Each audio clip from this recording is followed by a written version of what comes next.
Good morning and welcome to the second day of my adventure along the Peter River. Looks like we have a bit of an overcast today, so it's probably not going to be as hot as it was yesterday, which is nice. The tent is packed and the bike is ready to go, but before we leave I'm just gonna head over to the rapids and check them out first.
So I'm just about to cross the Peter River again, and I came to this pretty unusual bridge. Here both the car road and the train tracks share the same bridge. So when you're driving you end up at these gates, so if there's a train coming you have to wait for the train. I've never seen one of these combined bridges before.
So this is one of my favorite places in the whole world.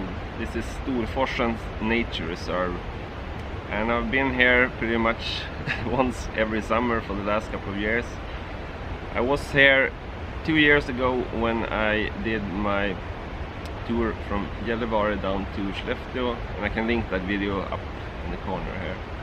I was pretty lucky to arrive here this late in the afternoon. It's about 4 o'clock now, so most families are starting to go home. Usually it's a lot more crowded than it's right now.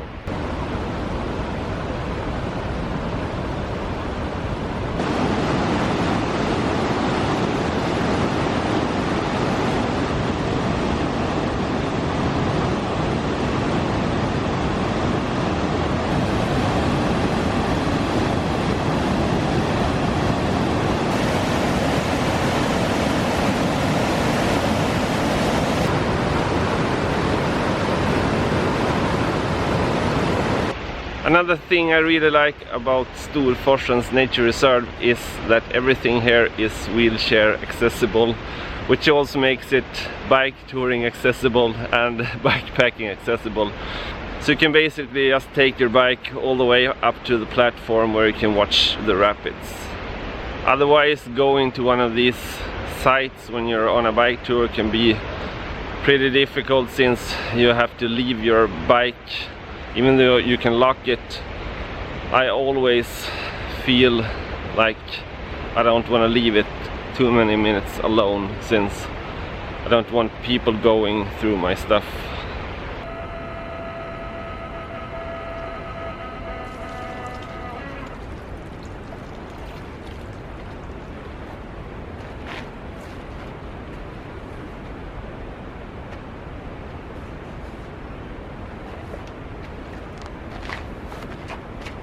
Bottles are filled.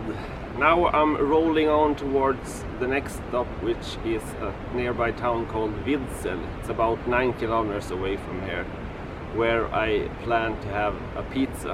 And I'm really looking forward to that.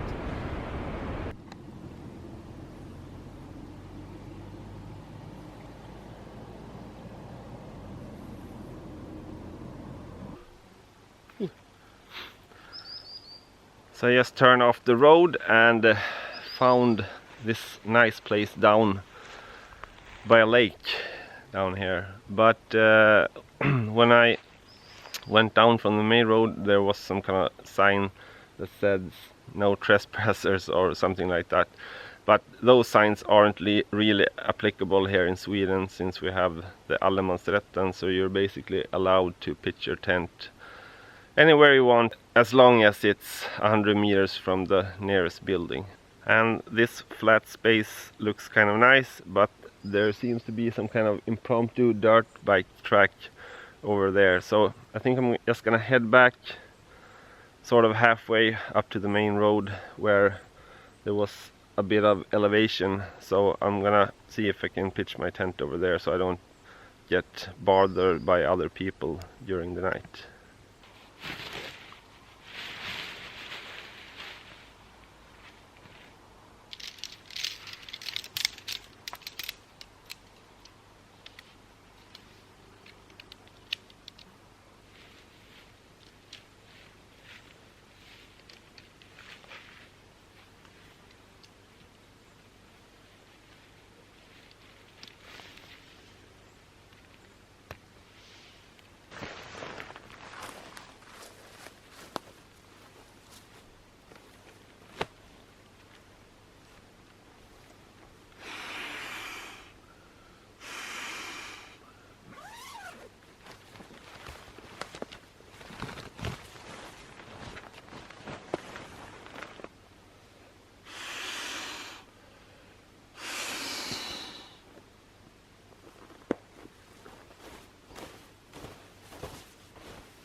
So I fired up the thermocell, and in the meantime I'm gonna go down to the lake and see if I can just wash up a bit. It's really warm tonight.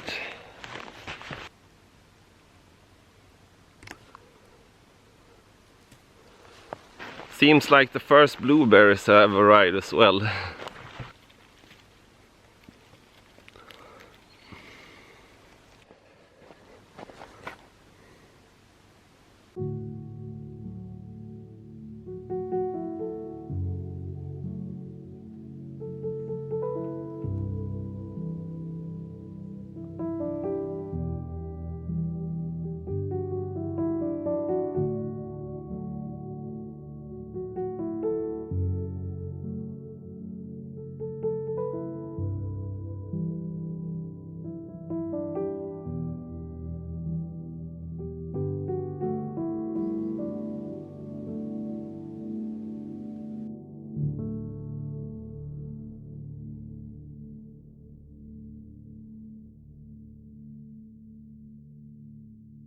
So I ended up camping up on that hill over there somewhere.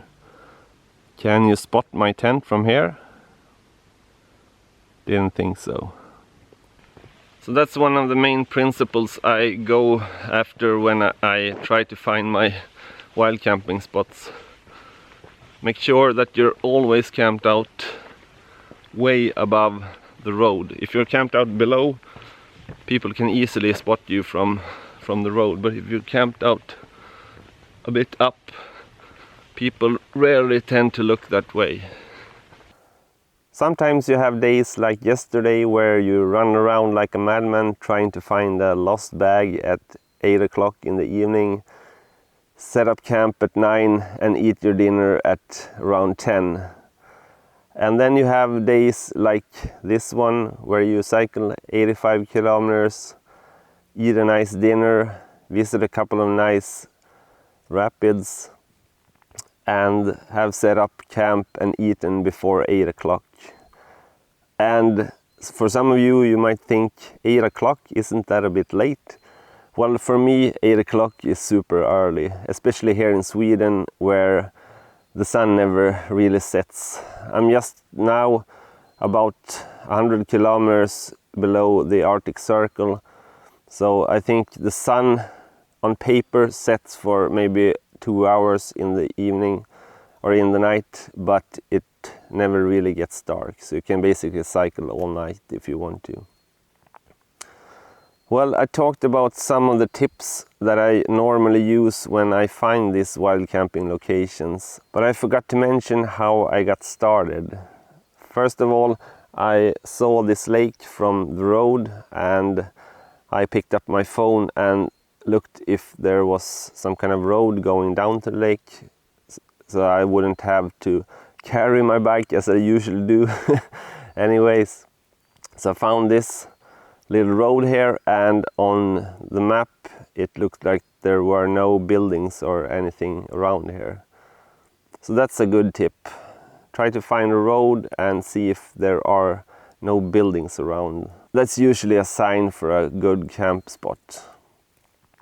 And when I came here, as I said, my gut feeling said that the place down by the dirt bike track wasn't a smart choice, so I ended up moving here about 300 or 400 meters up on this little hill here, watching the lake below.